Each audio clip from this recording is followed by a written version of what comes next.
दोस्तों मारुति ने अपनी ब्रेजा में 1 लीटर का टर्बो इंजन देख के मार्केट में हलचल मचा दी है। ये इंजन में आपको 110 पीएस का पावर तो मिलता ही है, साथ में 170 न्यूटन मीटर का टॉर्क भी मिल जाता है। और सबसे बड़ी बात यह है कि सेगमेंट के सभी गाड़ियों से इस टर्बो इंजन के साथ आने वाली ब्रेजा की प्राइस भी बहुत कम है, केवल 7,40,000 रुपये से स्टार्ट हो जाती है। और फीचर भी आपको जो एन इंजन के साथ मिलते हैं उससे ज़्यादा मिलने वाले हैं। तो केवल आपको टर्बो इंजन देखकर इस गाड़ी को खरीद लेना चाहिए या फिर प्राइस को देख के इस गाड़ी को खरीद लेना चाहिए? बिल्कुल नहीं, क्योंकि अगर आप अपनी मेहनत की कमाई इस इंजन के साथ आने वाली ब्रेजा पे लगाने वाले हैं तो आपको कुछ चीज़ें पता होना चाहिए। तो आज की वीडियो में दोस्तों मारुति की इस 1 लीटर टर्बो इंजन की कुछ नेगेटिव पॉइंट बताने वाला हूँ। 5 ऐसे पॉइंट बताऊंगा जो कि आपको सोचने को थोड़ा मजबूर करेंगे। यानी कि अगर आप अपनी मेहनत की कमाई इस इंजन के साथ आने वाली ब्रेजा पे लगा रहे हैं तो एक बार ये वीडियो जरूर देखिए। तो सबसे पहले नेगेटिव पॉइंट की बात करते हैं, वो है इसका 3 सिलेंडर का होना है। मारुति अपने लाइनअप में धीरे धीरे 3 सिलेंडर इंजन को लेके आ रही है, तो यहाँ पर भी टर्बो इंजन के साथ में मारुति ने यही किया। हालांकि ये जो इंजन है दोस्तों बहुत ज़्यादा नया नहीं है, क्योंकि ये इंजन पहले बलेनो आरएस में आता था और अभी फ्रोंक्स में आ रहा है, लेकिन उसमें थोड़ा सा पावर कम मिलता है। इसमें थोड़ा सा पावर बढ़ा के ये इंजन को लगा के दिया गया है ब्रेजा में, ठीक है ना।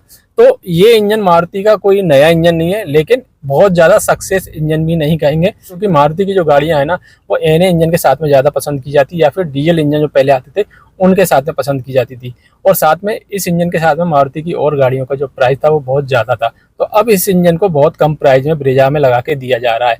तो 3 सिलेंडर का होने के कारण इसका एनबीएच लेवल इतना अच्छा नहीं होगा। अगर आप K15C यानी कि जो 4 सिलेंडर इंजन आ रहा है 1500 सीसी का ब्रेजा के साथ में, उससे कंपेयर करेंगे तो जमीन आसमान का अंतर आपको देखने को मिलेगा। हालांकि और कंपनियों के मुकाबले ये इंजन थोड़ा सा मुझे रिफाइन लगा। तो गाड़ी में आपको वाइब्रेशन जरूर फील होगा, साथ में नॉइज भी आपको ज्यादा मिलेगी जब आप हाईवे पे चलाएंगे। अगर दूसरे नेगेटिव पॉइंट की बात करें इस इंजन के साथ में, तो वो है टर्बो लेग।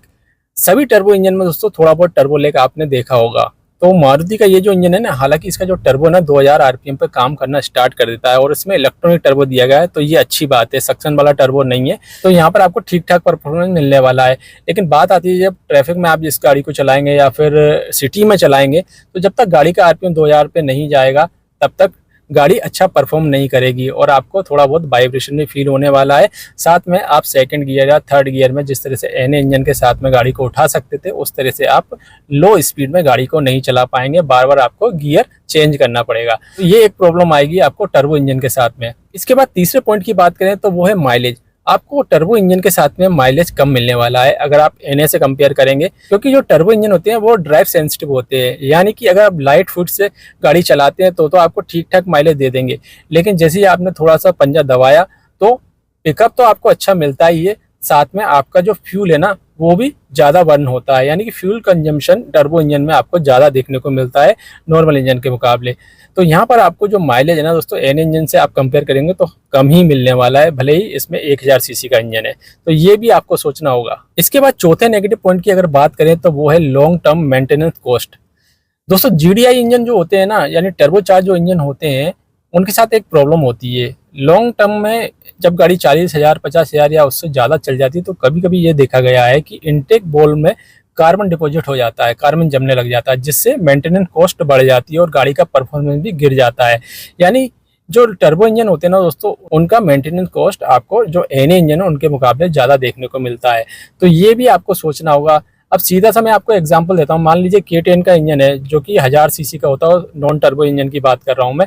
तो उसमें अगर टर्बो लगा देंगे तो इंजन पे स्ट्रेस तो पड़ेगा ही, क्योंकि ज़्यादा आरपीएम पे इंजन को बार बार घूमना पड़ेगा परफॉर्मेंस निकालने के लिए। जैसे 1000 सीसी का इंजन छोटी गाड़ी में काम कर रहा था, उसमें टर्बो लगा के उसका पावर बढ़ा के बड़ी गाड़ी में उसको फिट कर दिया, तो उस पर स्ट्रेस पड़ेगा ही पड़ेगा।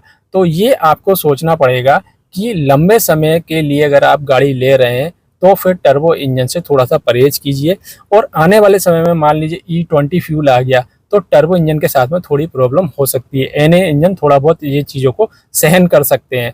तो कुल मिला के ये है कि लॉन्ग टर्म के हिसाब से देखा जाए तो maintenance cost wise turbo engine महंगे हैं, साथ में इनकी जो लाइफ होती है ना वो एनए इंजन के मुकाबले थोड़ी सी कम होती है, या फिर कहें कि इनकी जो पार्ट्स की लाइफ होती है ना वो एनए इंजन के मुकाबले कम होती है। तो ये भी एक दिक्कत है टर्बो इंजन के साथ में। अब इसके बाद जो आखिरी 5वां पॉइंट है ना वो हाईवे से रिलेटेड है। अब आप सोच रहे हो कि हाईवे पे तो टर्बो इंजन बहुत अच्छा परफॉर्म करते हैं, ज़्यादातर लोग सजेस्ट भी करते हैं कि हाईवे पर अगर आपको चलना तो टर्बो इंजन पे जाइए। आपकी बात बिल्कुल सही है। लेकिन जब गाड़ी में फुल लोड होता है या फिर फुल पैसेंजर होते हैं, तो छोटा इंजन होने के कारण उस तरह का पावर आपको देखने को नहीं मिलेगा और इंजन पे बहुत ज़्यादा स्ट्रेच आता है। और साथ में आपको जो पावर है वो एनए इंजन के मुकाबले एकदम लीनियर पावर नहीं मिलेगी। थोड़ा सा जो है आपको पावर में कमी फील होने वाली है टर्बो इंजन के साथ में, ये दिक्कत होती है। और इसके अलावा इंजन नॉइज़ या फिर इंजन का शोर भी आपको ज़्यादा सुनाई देगा, क्योंकि ज़्यादा आरपीएम पे जब इंजन चलता है तो एकदम साइलेंट ड्राइव आपको नहीं मिलने वाली है, चाहे आप हाईवे पे चलें या फिर आप सिटी में चलें। जिस तरह से जो 1500 सीसी का एन इंजन ब्रेजा में आता है वो एकदम से रिफाइन है, बहुत ज़्यादा साइलेंट है, उस तरह का आपको शांत केबिन एक्सपीरियंस देखने को टर्बो इंजन के साथ में नहीं मिलेगा। तो अब आप सोच रहे होंगे कि टर्बो इंजन हमको लेना चाहिए या नहीं लेना चाहिए। तो ऐसा नहीं है दोस्तों, आप टर्बो इंजन ले सकते हैं। अगर आपको फन टू ड्राइव कार पसंद है तो टर्बो इंजन पे आप जा सकते हैं। इसके अलावा अगर आपको रिलायबिलिटी चाहिए तो फिर आपको एनए इंजन की तरफ ही जाना चाहिए, ना कि टर्बो इंजन के साथ में, क्योंकि लॉन्ग टर्म के हिसाब से देखा जाए तो टर्बो इंजन से ज़्यादा बेहतर एनए इंजन होते हैं। और जैसा कि मैंने बताया कि आने वाले समय में अगर E20 फ्यूल आता है तो टर्बो इंजन के साथ में थोड़ी सी प्रॉब्लम आ सकती है, क्योंकि GDI इंजन के साथ में ये प्रॉब्लम है कि लॉन्ग टर्म के हिसाब से इतने ज़्यादा रिलायबल नहीं होते, या फिर अगर फ्यूल में कुछ ना कुछ प्रॉब्लम आए तो फिर दिक्कत आ सकती है। तो ये 5 नेगेटिव पॉइंट थे ब्रेजा में मिलने वाला 1 लीटर का जो टर्बो इंजन है उसके बारे में, बूस्टर जेट इंजन के बारे में, या फिर कहें कि GDI टर्बो इंजन के बारे में। तो अगर आप टर्बो इंजन पर जा रहे हैं तो एक बार इन चीज़ों को ज़रूर ध्यान रखिए, ताकि आपकी जो मेहनत की कमाई है वो सही जगह लगे। उम्मीद जानकारी पसंद आई होगी। अगर वीडियो पसंद आए तो वीडियो को लाइक जरूर कीजिए, शेयर जरूर कीजिए, चैनल को सब्सक्राइब जरूर कीजिएगा। धन्यवाद।